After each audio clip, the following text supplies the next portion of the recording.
Alors, je vais vous poser une première question. Pas tous en même temps, parce qu'on est super nombreux ce soir. Est-ce que vous pouvez me citer des choses qui sont censées briller? Des choses qui se doivent briller. Le soleil. Ouais, le soleil, ouais. C'est ce que tu as dit aussi? Ouais. Nos vies? Ah, ouais. Ouais, la lumière, ouais. Les étoiles. Les étoiles. Les paillettes. Ouais, les paillettes, ouais. Les paillettes dans mon lit. Le Seigneur, il vient mettre des paillettes dans le lit. Ouais, c'est des bonnes choses qu'on m'avait citées. Ouais, le feu. Ça brûle, ça brille. Ça éclaire, quoi. Les diamants. Ouais, les diamants. Les bijoux, tout ça. Il y a une histoire qui est bien connue dans la Bible, celle des rois mages. Et les rois mages, ils ont été guidés par quelque chose qui brillait. L'étoile du berger. L'étoile du berger, yes. Je me doutais que la réponse allait venir même avant que je finisse la question. Les rois mages, ils ont été guidés par une étoile. J'aimerais qu'on puisse le lire dans Matthieu 2, versets 1 à 20. C'est une histoire bien connue. Jésus était né à Bethléem en Judée sous le règne du roi Hérode. Or, des mages venant de l'Orient arrivèrent à Jérusalem. Ils demandaient « Où est le roi des Juifs qui vient de naître? Nous avons vu se lever son étoile et nous sommes venus lui rendre hommage. » Quand le roi Hérode apprit la nouvelle, il en fut profondément troublé, et tout Jérusalem avec lui. Il convoqua tous les chefs des prêtres et les spécialistes de la loi qui comptaient son peuple et il leur demanda où devait naître le Messie. « À Bethléem, en Judée, lui répondirent-ils, car voici ce que le prophète a écrit. En toi, Bethléem, village de Judée, tu n'es certes pas le plus insignifiant des chefs-lieux de Juda, car c'est de toi que sortira le chef qui, comme un berger, conduira Israël mon peuple. » Là-dessus, Hérode fit appeler secrètement les mages et se fit préciser à quel moment l'étoile leur était apparue.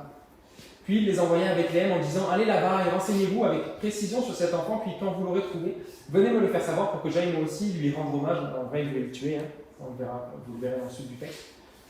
Quand le roi leur eut donné les instructions, les mages se mirent en route et voici l'étoile qu'ils avaient vu se lever les précéder.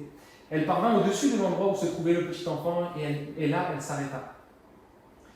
En revoyant l'étoile, les mages furent remplis de joie. Merci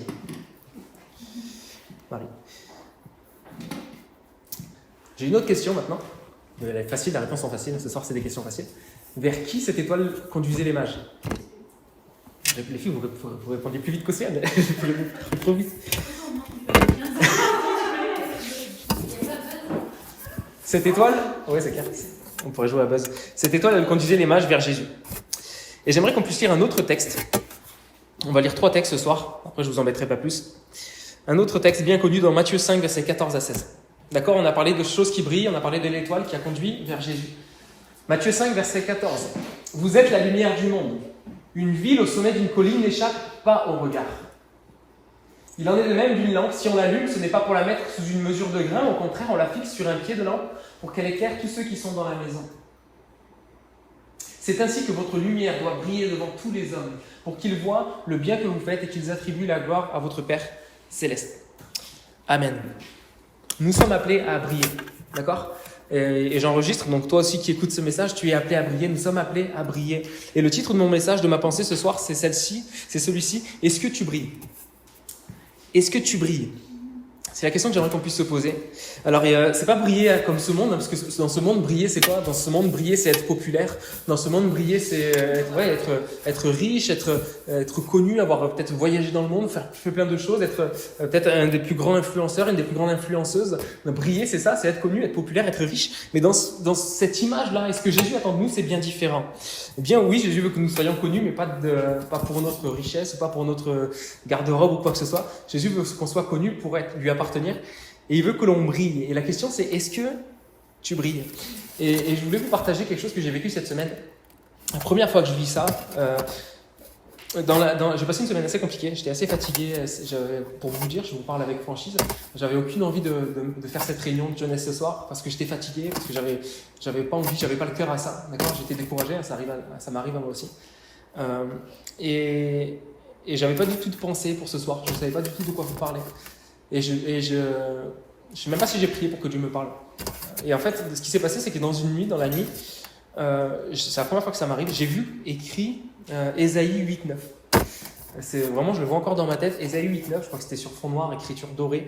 Je voyais Ésaïe 8.9 dans la nuit, alors avant de me coucher ou au milieu de la nuit, je sais pas. Et puis c'est resté dans ma tête. Et le lendemain, je me lève avec le désir que Dieu me parle pour ce soir, pour vous. Et je me suis dit, je vais aller voir c'est quoi Ésaïe 8.9. Et puis je suis allé voir c'était quoi Ésaïe 8.9, parce que Ésaïe 8.9, ça peut faire référence à Ésaïe 8, chapitre, verset 9, Ésaïe chapitre 8 et chapitre 9. Et je suis un peu allé lire ces passages-là. Et puis il y a un texte qui m'a vraiment interpellé. Et je crois vraiment que c'est vers ça que Dieu voulait me conduire et nous conduire ce soir. Et on va voir le lien, c'est le dernier texte que l'on lit. Ésaïe 8.23. Pour ceux qui me suivent sur les réseaux, j'ai mis une image, vous l'avez peut-être vue. C'est pas exactement la même version que j'ai, mais c'est pas grave, je vais lire celle-là, ne t'inquiète pas, pourtant c'est la bonne que tu as. Mais il n'y aura pas pour toujours des ténèbres sur ce pays envahi par l'angoisse. Mais il n'y aura pas pour toujours des ténèbres sur ce pays envahi par l'angoisse. Si dans les temps passés, Dieu a recouvert d'opprobre tous les pays de Zabulon et le pays de Nephtali, dans le temps à venir, il couvrira de gloire la route de la mer, au-delà du Jourdain, le district des nations païennes. Tu peux continuer.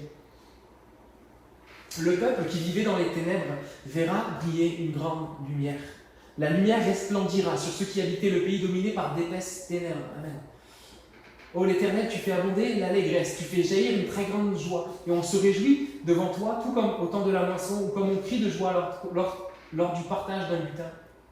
Car le joug qui pesait sur lui, le bâton qui frappait son dos, le gourdin de son oppresseur, toi, tu les as brisés, tout comme au jour de la défaite de Madian. Tu peux remettre le premier verset, 8-23. Mais il n'y aura pas pour toujours des ténèbres sur ce pays envahi par l'angoisse. Amen. Ce texte-là, Ésaïe 8.9, et vous allez voir que tout est lié dans les textes qu'on a lus ce soir. Ce texte-là, Ésaïe 8.9, et si vous continuez Ésaïe 9, fait référence à la venue de Jésus. D'accord ? Ésaïe, ça a été écrit des centaines d'années avant que Jésus vienne. C'était une prophétie qui annonçait la venue de Jésus. Et ce texte fait référence à une lumière qui vient dans les ténèbres. D'accord ? Ce texte fait référence à une lumière qui vient et qui doit briller là où il y a d'épaisses ténèbres. Il n'y aura pas pour toujours des ténèbres dans ce pays envahi par l'angoisse. Ça parle de l'âge venu de Jésus qui allait apporter une lumière dans les ténèbres. Et on est d'accord aujourd'hui que ce monde a besoin de lumière. Okay, on vit dans une période compliquée. On ne fait que le dire depuis le mois de mars dernier que ce monde traverse une période de trouble, une période de ténèbres, sans parler du péché qui grandit de plus en plus. Regardez, allumez la télé, regardez les réseaux, ouvrez Instagram, regardez Facebook. Le mal est de partout, le péché est de partout. Tout va de pire en pire. Et ce monde a besoin de Jésus. Ce monde a besoin qu'une lumière se lève et qu'une lumière brille dans les ténèbres. Et quand Jésus est venu, c'est exactement ce qui s'est passé. Les gens étaient angoissés par la domination romaine, angoissés par toutes sortes de souffrances qu'ils vivaient, angoissés par la peur, dans l'angoisse. Et il a fallu que Jésus vienne, et Jésus a apporté un espoir, une lumière, quelque chose de nouveau, quelque chose que ce monde ne connaissait pas. Mais la question que j'aimerais me poser aujourd'hui, c'est qu'est-ce qu'il en est aujourd'hui ? Jésus n'est plus sur terre. Vous êtes d'accord avec ça ? Jésus n'est plus sur terre. Jésus n'est plus sur terre pour briller au milieu des ténèbres, physiquement. Jésus n'est plus sur terre pour aller vers ceux qui vivent dans l'angoisse, ceux qui sont désespérés. Jésus n'est plus sur terre pour aller auprès de celle peut-être qui a péché, la femme adultère, pour venir guérir la femme à la perte de sang. Jésus n'est plus là pour apporter de l'espoir à ceux qui vivent dans le désespoir. Alors comment la lumière va briller aujourd'hui ? La question, la réponse, est-ce que quelqu'un là, à part Océane, est-ce qu'elle peut répondre ? Non, est-ce que tu as une idée de comment la lumière peut briller aujourd'hui ? Yes, par nous. C'est au travers de nos vies que la lumière aujourd'hui doit briller. Et ça, c'est tellement bon. Il n'y aura pas pour toujours des ténèbres sur ce pays envahi par l'angoisse. Notre pays de France, notre région PACA, et pour réduire encore plus, la ville de Saint-Maximin, ou la ville de Sion, les filles, parce que vous habitez Sion, a besoin qu'une lumière se lève.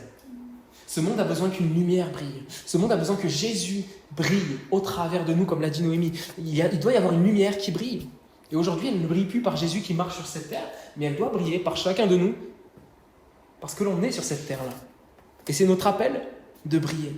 Et en lisant ce texte d'Ésaïe, c'est vraiment venu marquer mon cœur. C'est ce matin-là où Dieu m'a parlé, c'est vraiment venu toucher mon cœur. J'ai envoyé des messages à plein de personnes, j'ai partagé ce que le Seigneur me disait à plein de gens, parce que ça brûlait en moi. Et il n'y aura pas pour toujours des ténèbres sur ce pays envahi par l'angoisse. Je trouve qu'il est tellement d'actualité, ce verset-là, par rapport à ce qu'on vit. Et je crois qu'il y a une promesse, une volonté de Dieu qu'une lumière brille et de dire il n'y aura pas pour toujours des ténèbres sur la ville de Saint-Maximin.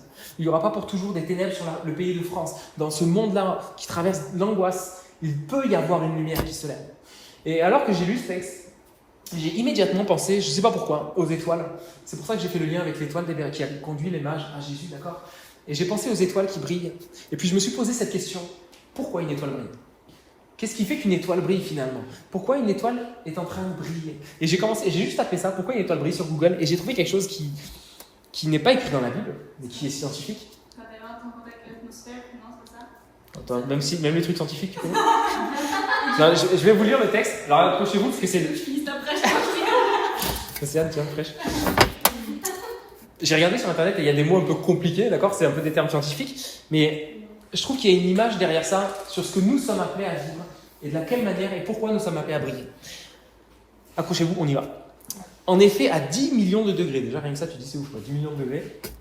10 millions de degrés, c'est un processus de fusion nucléaire qui commence à se produire dans le cœur, d'accord? Dans le cœur de chaque future étoile. L'hydrogène se transforme en hélium et à ce moment-là, une énorme quantité d'énergie est produite et donne naissance à une pression interne qui s'oppose à la force de la gravité. Là, je vous ai perdu, je le sens. L'astre est stabilisé. La contraction s'arrête alors et une partie de l'énergie des réactions de fusion thermonucléaire est rayonnée sous forme de lumière. La nouvelle étoile est désormais une boule de gaz incandescente qui va briller jusqu'à épuisement de son carburant. Quand j'ai lu ce texte-là, c'est pas du tout sorti de la Bible.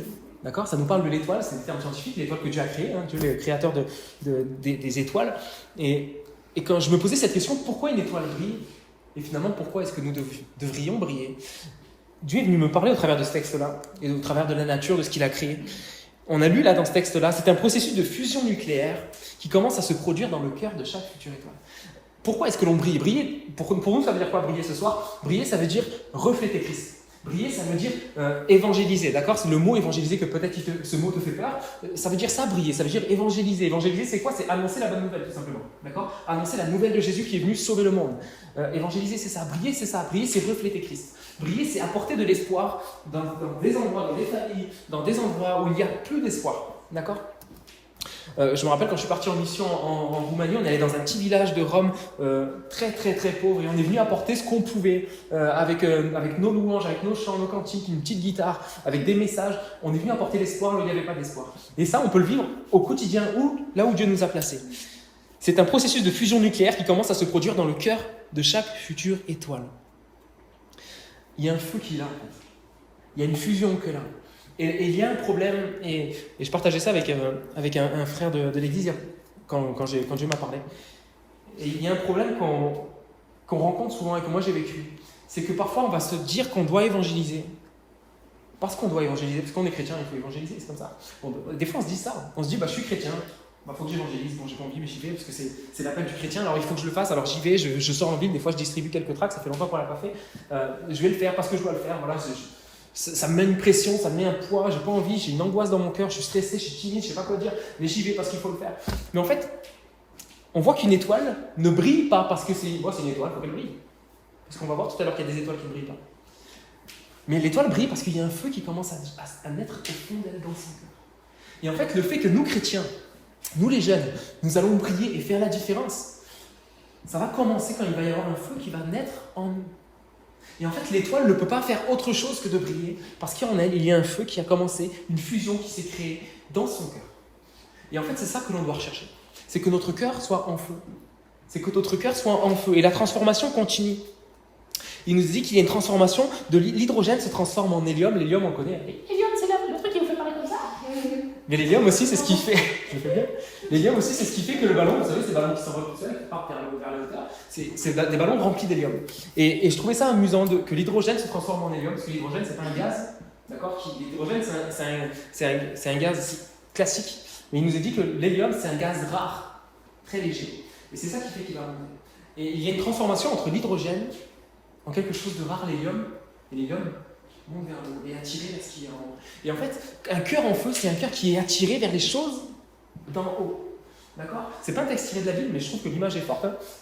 C'est un cœur qui est attiré vers les choses d'en haut. Et ton cœur peut-être n'est pas en feu. Peut-être que tu as perdu ce feu. Peut-être que tu perds des fois ce feu. Parce que tu n'es pas assez attiré par les choses d'en haut, mais trop attiré par les choses d'ici-bas. Il y a une transformation entre l'hydrogène et l'hélium. Je ne suis plus attiré vers les choses d'en bas, mais attiré vers les choses d'en haut. Et il nous a dit qu'après, ça donne naissance à une pression interne qui s'oppose à la force de la gravité. Okay, on explique ça tranquillement. Une pression interne, donc il y a quelque chose qui se passe à l'intérieur, une pression, il y a une pression qui est là, interne qui s'oppose à la force de la gravité. La force de la gravité, c'est quoi? La force de la gravité, c'est le fait que si je lâche mon bonnet, il tombe par terre. D'accord? C'est la gravité. Mais il y a quelque chose qui vient s'opposer à ça. Il y a quelque chose qui fait, et encore, on retrouve la même image du fait que quelque chose qui s'oppose à la gravité naturelle, qui attire vers le bas, qui attire le fait que ça tombe, en bas, mais quelque chose qui s'oppose. D'accord? Donc ça veut dire que ça va dans le sens opposé, ça va encore vers le haut, et on est encore attiré vers les choses d'en haut.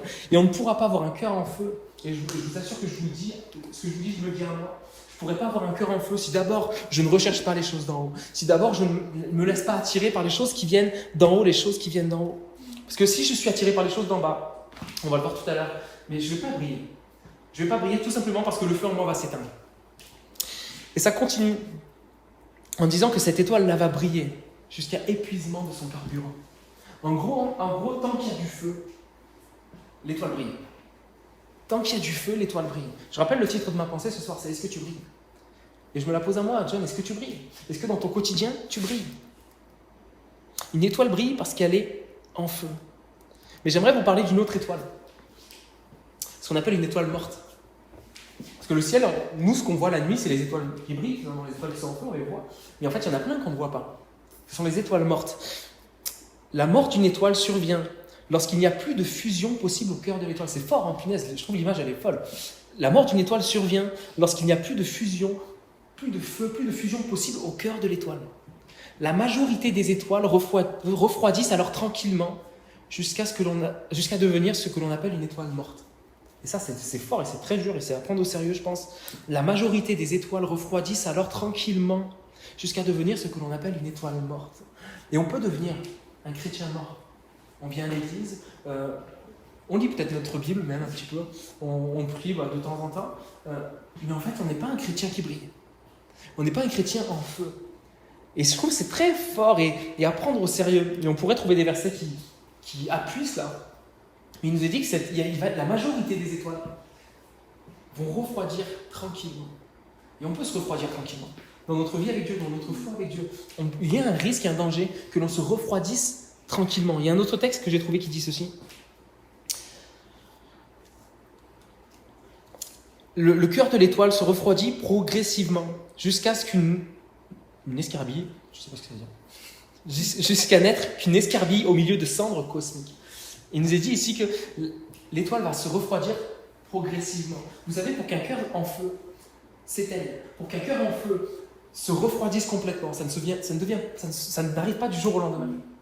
Ça n'arrive pas du jour au lendemain. C'est pas wow, je suis en feu, je vais évangéliser, je vais vivre à 200% pour Jésus. Je sors. Souvent, c'est ce qui se passe quand on se donne notre cœur à Dieu. Il y a un feu dans notre cœur. On veut propager le nom de Jésus partout. On veut partir en mission. On veut évangéliser notre famille. On ne fait que parler de Jésus. On veut servir Dieu. On ne compte pas les heures à laquelle on sert Dieu. On a le feu dans notre cœur. Et puis les années passent, les semaines passent, les mois passent. Et j'ai de moins en moins envie, je regarde au temps qui passe, je me dis, punaise, je préfère rester à la maison. Je ne parle pas trop du Seigneur parce que finalement, je commence à en avoir un petit peu honte. Je ne jette pas de pierre, d'accord? Je commence à en avoir un petit peu honte, j'ai plus envie, j'ai plus le goût, je préfère sortir avec mes potes, je préfère m'occuper de mes affaires, je préfère être attiré par les choses d'en bas qu'attiré par les choses d'en haut. Et progressivement, tranquillement, notre feu en nous se refroidit et le feu diminue et l'étoile meurt. Et nous devenons une étoile morte, appelée aussi une étoile naine, d'accord? C'est rigolo comme nom, mais c'est petit, ça ne se voit pas, ça ne brille pas. Mais qu'est-ce qu'on veut être? Une étoile géante, tu dis? Ouais, yes. Il y a des étoiles, je ne sais plus comment on appelle ça, il y a des étoiles qui sont vachement plus grosses que les autres, j'ai pas trouvé. Le soleil, c'est une grosse étoile. Eh ben non, il est petit le soleil à côté d'autres. Le soleil, il est petit par rapport aux autres, à d'autres. Il y a des étoiles, des soleils qui sont beaucoup plus gros que d'autres soleils. C'est super nova. T'as dit Je ne quoi? vais pas faire la scientifique, mais c'est super nova. Une supernova, ouais, t'as raison, c'est ça. Eh ben, on doit être des étoiles supernova. Ok? On doit être des étoiles qui brillent et qu'on voit à des kilomètres. Imaginez comme les étoiles sont loin et d'ici on les voit. Une étoile aussi loin que ça a pu guider des mages vers Jésus. D'accord? On revient au premier texte qu'on a lu. L'étoile du berger a conduit des hommes à se retrouver au pied du Seigneur. Mais notre rôle, notre existence sur terre, ça doit être ça. Nous devrions vivre pour que les gens autour de nous soient amenés au pied de Jésus. Et ça doit être ce qui brûle en nous. Ça ne doit pas juste être, notre pasteur il nous a dit d'évangéliser ce samedi, alors on va y aller, parce que voilà, il faut y aller, je stresse un peu, j'ai pas trop envie. C'est normal de stresser, c'est pas naturel. D'accord? Mais ça doit le devenir. Il doit y avoir un feu en nous qui fait qu'on ne peut pas faire autre chose. On ne peut pas faire autrement. On brille. On brille, pas pour nous la péter, pas pour flamber devant les autres, mais on brille parce que Jésus brûle en nous, alors on brille. Et c'est juste dans ça, j'ai bientôt fini. C'est là-dedans que je voulais vous introduire. Et on va peut-être parler un petit peu de ça tout au long du mois de décembre, on va voir. Mais je voudrais te poser cette question, et que tu puisses te poser cette question peut-être tous les jours. Est-ce que tu brilles? Est-ce que je brille? Briller, ça ne veut pas dire faire des grandes choses de ouf. Briller, ça ne veut pas dire prier tous les jours pour qu'un malade soit guéri, et qu'un malade soit guéri. Oui, on est appelé à ces choses-là, à vivre ces choses-là, mais c'est beaucoup plus proche et accessible. Mais ça commence par un cœur en feu. Alors la première question, ma question c'est est-ce que tu brilles? Mais finalement, la question qu'il faudrait qu'on se pose, c'est est-ce que mon cœur brûle?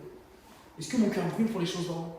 On l'a chanté tout à l'heure, pour la cause de ce monde brûle comme un feu en moi. Qu'est-ce qui nous intéresse? Qu'est-ce qui nous préoccupe? Qu'est-ce qui m'intéresse à moi? Est-ce que ce sont mes projets? Est-ce que ce sont mes envies? Est-ce que c'est ce qui m'intéresse, mes propres petites affaires? Ou est-ce que c'est que ce monde soit sauvé? Il n'y aura pas pour toujours des ténèbres sur ce pays envahi d'angoisse. Oui, Jésus est venu.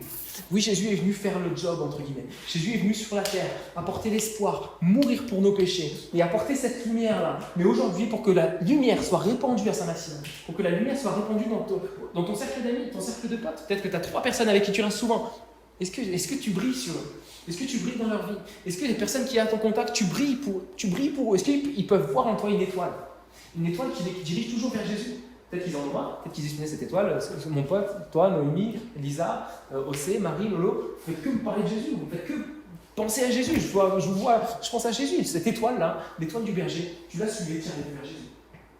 Est-ce que quand on nous suit, est-ce que quand on nous écoute, est-ce que quand on est à notre contact, on attire les gens vers Jésus? C'est ça la question qu'on doit se poser, parce que c'est à ça que nous sommes appelés, ok? C'est à ça que nous sommes appelés, et je prie vraiment que, déjà pour ma propre vie, c'est ma prière. Quand le Seigneur me parlait, je disais, Seigneur, que tu puisses brûler en moi. Je prie que ça devienne le cas. Je prie que nous puissions devenir des chrétiens, des supernovas, que nous puissions devenir des étoiles qui brillent, mais bien plus grandes que le soleil, des étoiles qui attirent à Christ. Est-ce que tu brilles? Est-ce que ton cœur est en feu? On peut fermer les yeux, on va prier un petit peu. Amen. Amen, amen. On est dans ce mois de décembre, ce mois de Noël. C'est souvent, on parle de cette histoire, de cette histoire des rois mages, de l'étable, de l'étoile qui guide, mais que ça puisse devenir quelque chose de concret dans notre vie. Qu'on ne puisse pas juste ressortir de cette réunion ce soir, comme je crois que c'est Marie dans sa prière qui le disait, avec juste un enseignement en plus. Mais qu'on puisse sortir de ce lieu en étant transformé avec un réel désir de plus. Ça concerne ceux qui sont ici dans ce lieu ce soir, ceux qui écouteront plus tard, ceux qui sont sur Zoom aussi. Est-ce que tu brilles? Est-ce que mon cœur est en feu? Est-ce que mon cœur est en feu? Ou est-ce que finalement, je me suis laissé refroidir tranquillement? Est-ce que je me suis laissé endormir tranquillement? Refroidir tranquillement? Petit à petit, mon cœur s'est refroidi. Petit à petit, j'ai plus forcément le feu pour telle ou telle chose. Mais je me laisse attirer vers les choses d'en bas plutôt que de me laisser attirer vers les choses d'en haut. Seigneur, j'ai besoin que mon cœur brûle. Seigneur, j'ai besoin que tu viennes faire une autre transformation dans mon cœur. Amen, que ce soit notre prière. J'aimerais qu'on puisse prendre juste un temps de prière. Si tu veux prier à haute voix, tu peux le faire. Si tu veux juste prier dans ton cœur, tu peux le faire aussi, mais fais-le. Crie à Dieu, dis Seigneur, que tu puisses venir faire une œuvre en moi. Seigneur, j'ai besoin que tu viennes agir dans mon cœur. J'ai besoin qu'il se passe quelque chose. Le feu, je veux le retrouver. Seigneur, viens faire brûler mon cœur. Amen, Jésus. Amen, Seigneur.